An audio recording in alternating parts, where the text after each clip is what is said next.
श्रीमद् भगवद गीता।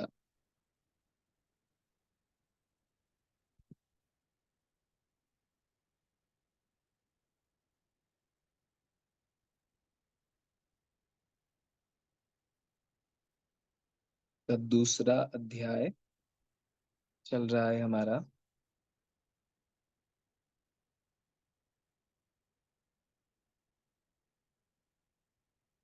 दूसरे अध्याय का तीसरा श्लोक।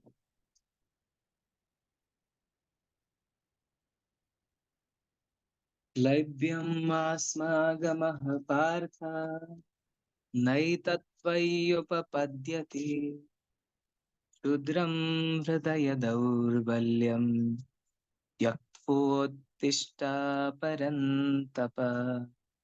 क्लैब्यमास्मगमः पार्थ नैतत्त्वय्युपपद्यते क्षुद्रं हृदय दौर्बल्यं त्यक्त्वोत्तिष्ठ परन्तप।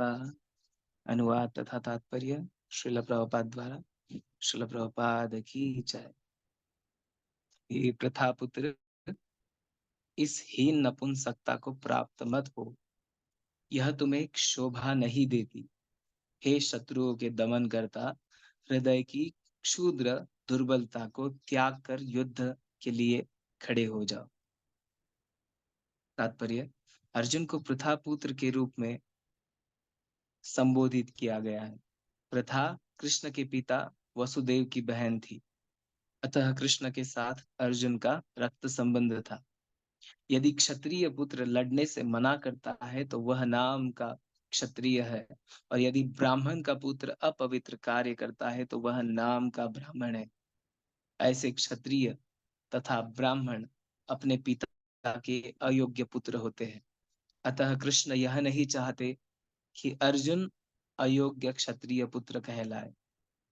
अर्जुन कृष्ण का घनिष्ठतम मित्र था, और कृष्ण प्रत्यक्ष रूप से उसके रथ का संचालन कर रहे थे।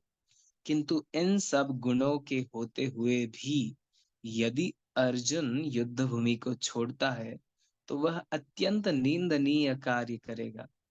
अतः कृष्ण ने कहा कि ऐसी प्रवृत्ति अर्जुन के व्यक्तित्व को शोभा नहीं देती। अर्जुन यह तर्क कर सकता था कि वह परम पूज्य भीष्म तथा स्वजनों के प्रति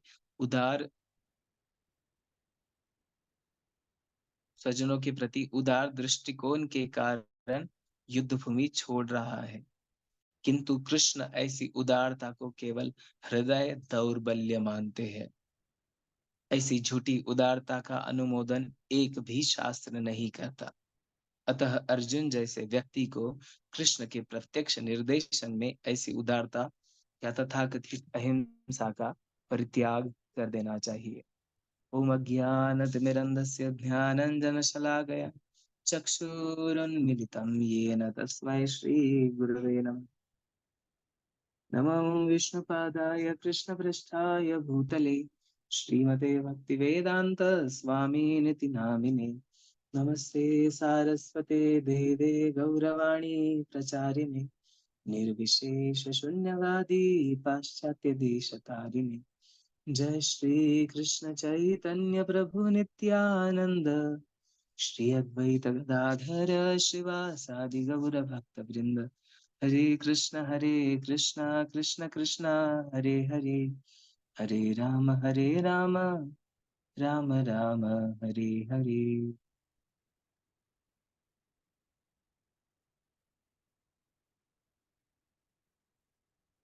हरे कृष्ण। तो हम भगवत गीता डेली रीडिंग इसके पहले अध्याय को समाप्त कर चुके हैं। दूसरे अध्याय में हमने पहले 2 श्लोक ले लिए। हमने देखा दूसरे श्लोक में भगवान कहते हैं कि यहाँ पे तुम इस हृदय दौर्बलता को छोड़ दो, ऐसा तुम्हें शोभा नहीं देता है। ना इस लोक में तुम्हारी प्रगति होगी, ना आने वाले लोक में। सभी जगह तुम्हारा अपकीर्ति ही होगा। तो ये इतनी गंदगी तुम कहाँ से लाए हो? श्रील प्रभुपाद भगवान कहते हैं अर्जुन। तो ये कश्मलम मतलब ऐसी गंदगी तुम कहाँ से लाए? अर्जुन, मन की। ये उस व्यक्ति के लिए अनुकूल नहीं है जो जीवन के मूल्य को जानता हो, जो आत्म साक्षात्कार के पथ पर हो। उस व्यक्ति को ऐसी हृदय की दुर्बलता, ऐसी मलिनता शोभा नहीं देती।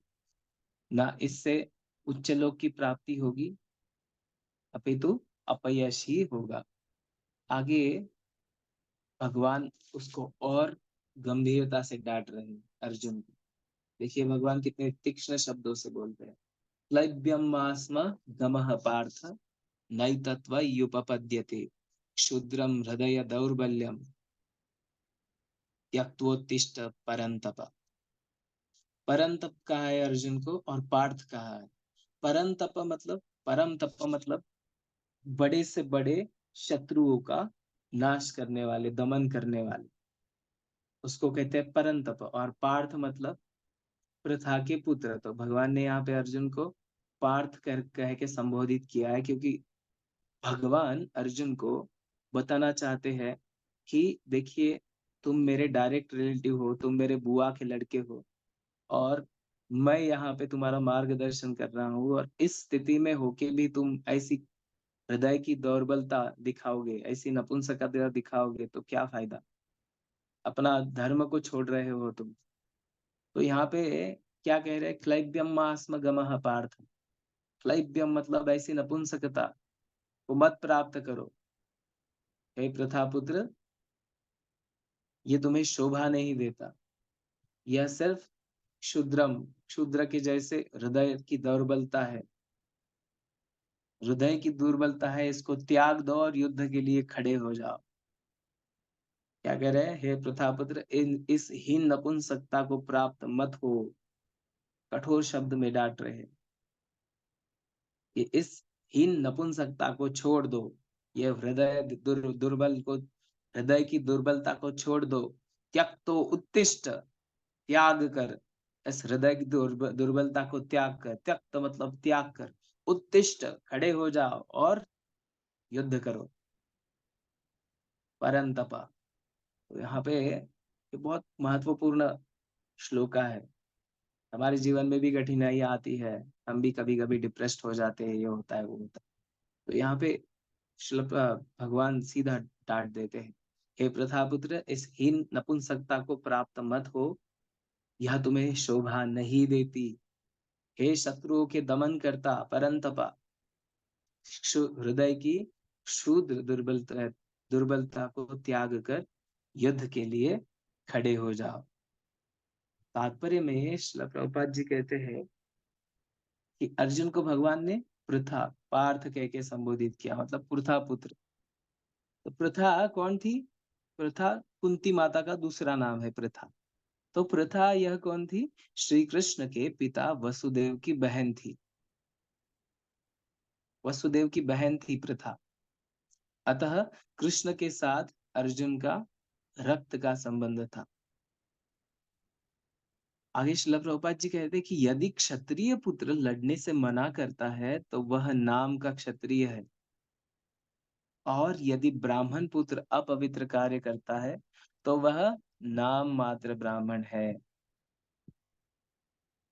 तो यहाँ श्रील प्रभुपाद जी कहते हैं कि यदि क्षत्रिय अन्याय के विरुद्ध ना लड़े, युद्ध में भाग ना ले, और ऐसी कायरता दिखा के भाग जाए, तो वह सिर्फ नाम का क्षत्रिय हुआ।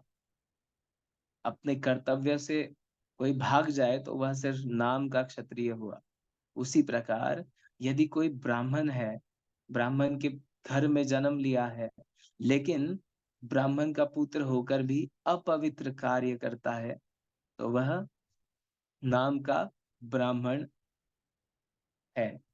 तो ऐसे व्यक्तियों को, जो क्षत्रिय के कुल में या ब्राह्मण के कुल में जन्म लेते हैं, लेकिन जिनके गुण और कार्य बिल्कुल भी क्षत्रिय से, ब्राह्मण से मैच नहीं करते हैं, तो ऐसे लोगों को क्या कहते हैं शास्त्रों में? ब्राह्मण का जो रिलेटिव है उसे कहते हैं ब्रह्म बंधु, क्षत्रियो का रिलेटिव है तो उसे कहते हैं छात्र बंधु। तो अभी श्रील प्रभुपाद जी कहते हैं कि ऐसे क्षत्रिय तथा ब्राह्मण, जो नाम के ब्राह्मण है और नाम के क्षत्रिय है, वे अपने पिता के अयोग्य पुत्र होते हैं।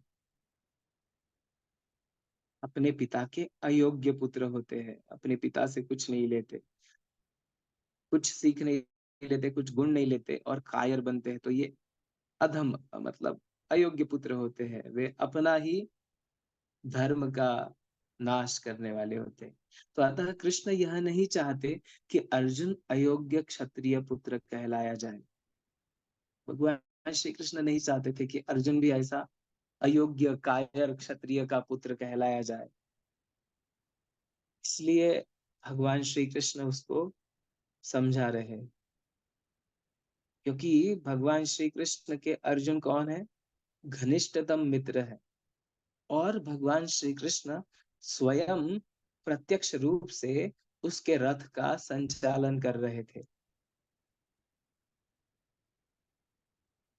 किंतु इन सब गुणों के होते हुए भी यदि अर्जुन युद्ध भूमि को छोड़ता है तो वह अत्यंत निंदनीय कार्य करेगा।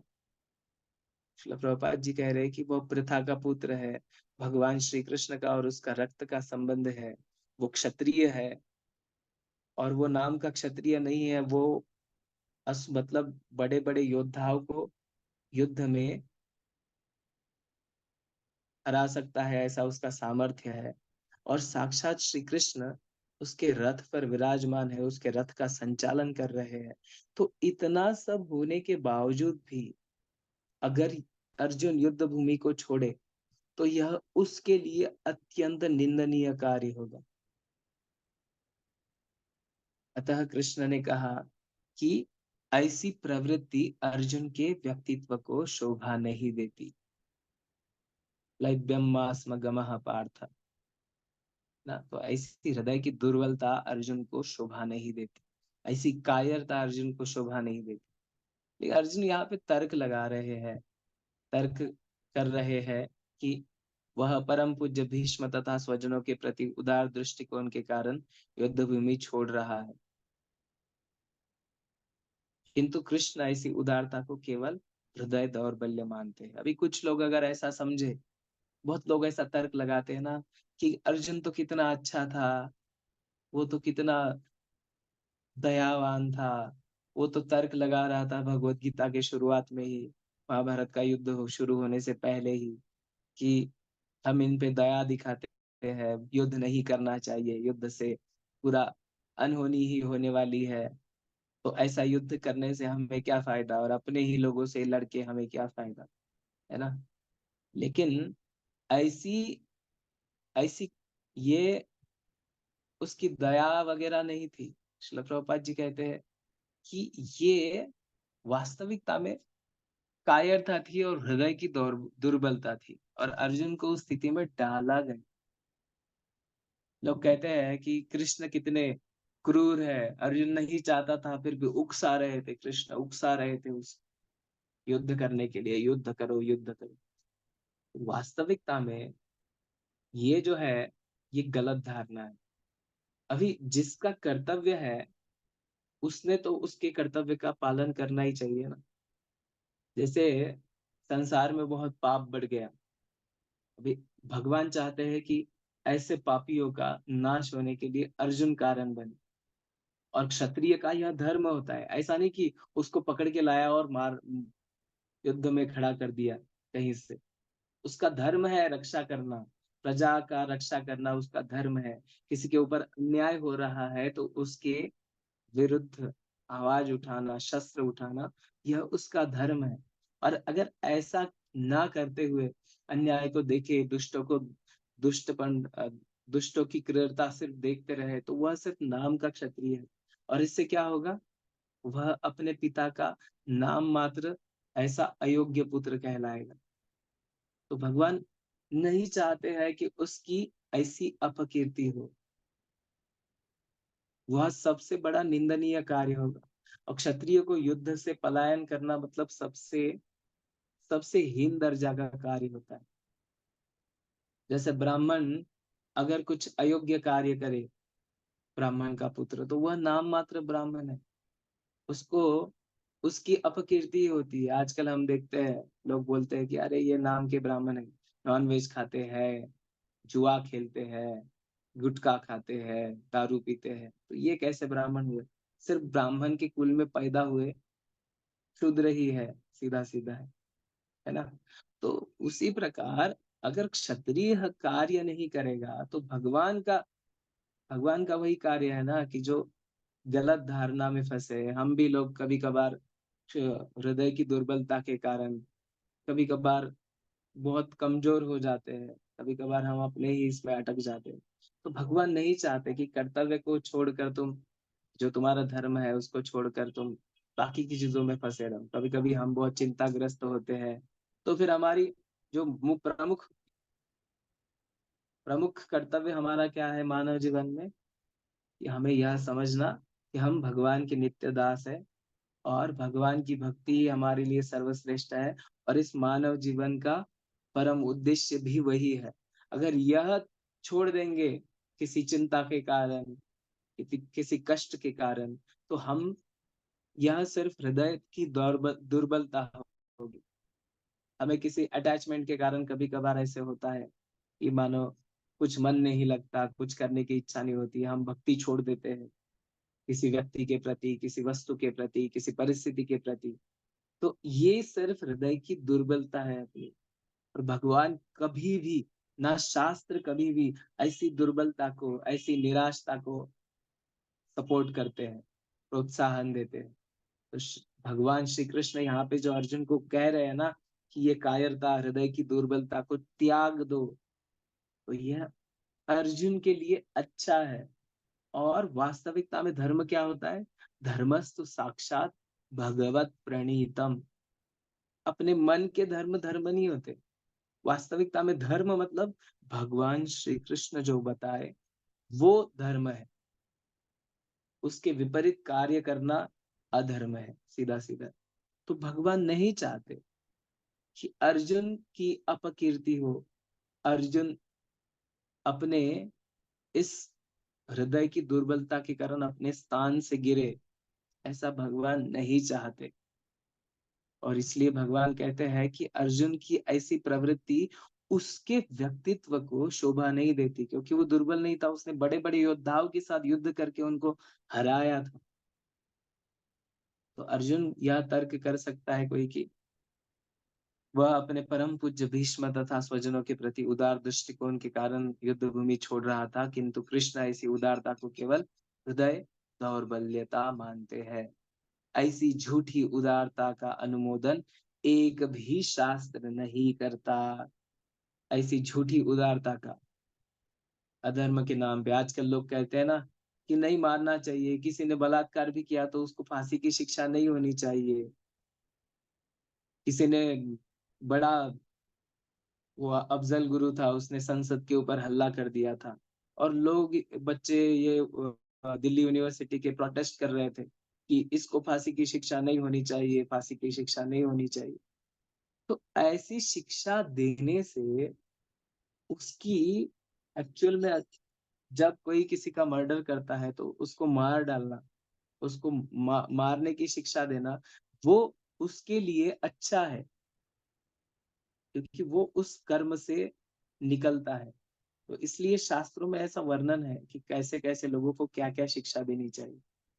ये उनके लिए अच्छा होता है। अगर अगर कायरता से बोलेंगे कि नहीं कोई कुछ भी करे, किसी को मारना नहीं चाहिए, तो यहाँ पे कितना अधर्म बढ़ेगा और वो जो अधर्म कर रहे हैं, उनका भी कितना नाश होगा। आगे चल के उनको हर चीज़ के लिए भुगतना पड़ेगा। तो इसलिए ऐसी झूठी उदारता का अनुमोदन एक भी शास्त्र नहीं करता।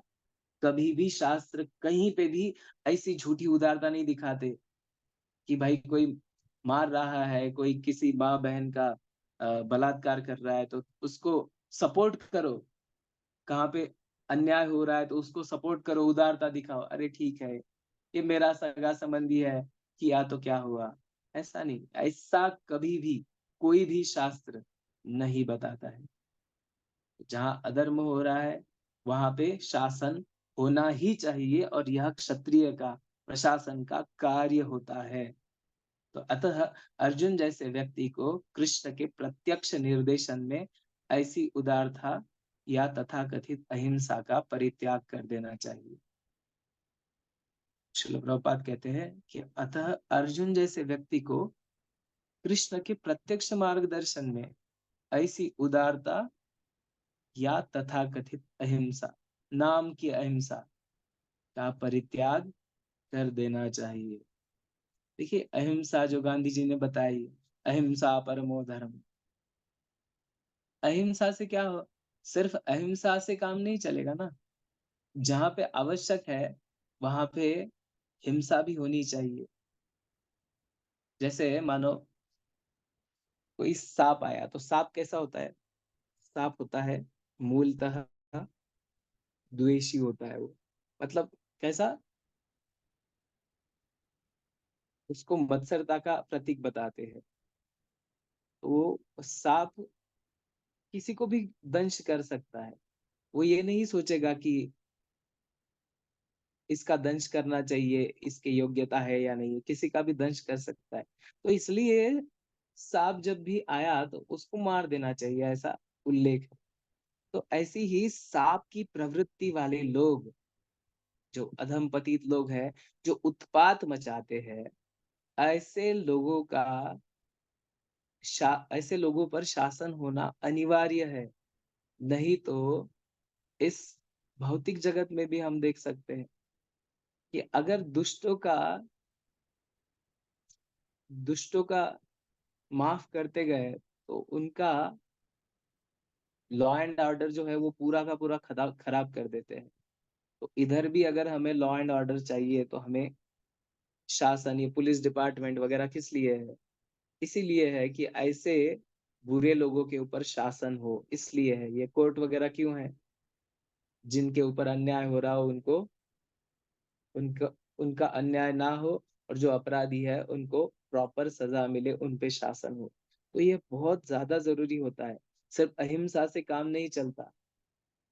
वो गांधी जी ने सिर्फ एक ही पार्ट बताया है, महाभारत का श्लोक है, उसका हाफ पार्ट बताया। अहिंसा परमो धर्मः, अहिंसा परम धर्म है। फालतू में किसी के ऊपर हिंसा नहीं होनी चाहिए, लेकिन धर्म के लिए, धर्म की रक्षा के लिए हिंसा अनिवार्य है। धर्म की रक्षा के लिए हिंसा अनिवार्य है। भगवान भी जब आते हैं तो वह भी अहिंसा दिखाते हैं, प्रत्येक जीव के प्रति प्रेम भाव दिखाते हैं, दया भाव दिखाते हैं। लेकिन जो ऐसे आतताई होते हैं, उन लोगों के ऊपर शासन खुद भगवान भी करते हैं। श्री रामचंद्र ने इतने सारे असुरों का वध किया, भगवान श्री कृष्ण ने किया। अर्जुन को वही सिखा रहे हैं कि ऐसे आतताई जो अधर्म को बढ़ावा देते हैं, उनका विनाश होना ही चाहिए। अहिंसा ऐसी, बोलने की जो अहिंसा है जो अभी लिबरल लोग वगैरह करते हैं, ऐसी अहिंसा काम की नहीं। धर्म हिंसा तथैव च, वो हाफ पार्ट खा लिया गांधी जी ने, बस अहिंसा परमो धर्म, अहिंसा परमो धर्म, ऐसा नहीं होता। हिंसा की भी आवश्यकता होती है लॉ एंड ऑर्डर को चलाने के लिए। नहीं तो सब कोई अपनी मनमानी करेंगे और यहाँ पे इतना उत्पात मचेगा कि यहाँ पे रहना मुश्किल हो जाएगा अच्छे लोगों के लिए। तो इसलिए सुशासन मतलब ऐसे आतताइयों के ऊपर शासन होना चाहिए, ताकि जो अच्छे लोग हैं वो शांति से रह सके, भगवत भक्ति कर सके, और उनको उनके भगवत भक्ति के मार्ग में कोई बाधा ना आए। ठीक है, तो हम लोग रुकते हैं यहाँ पे। किसी का कोई प्रश्न है तो पूछ सकते हैं।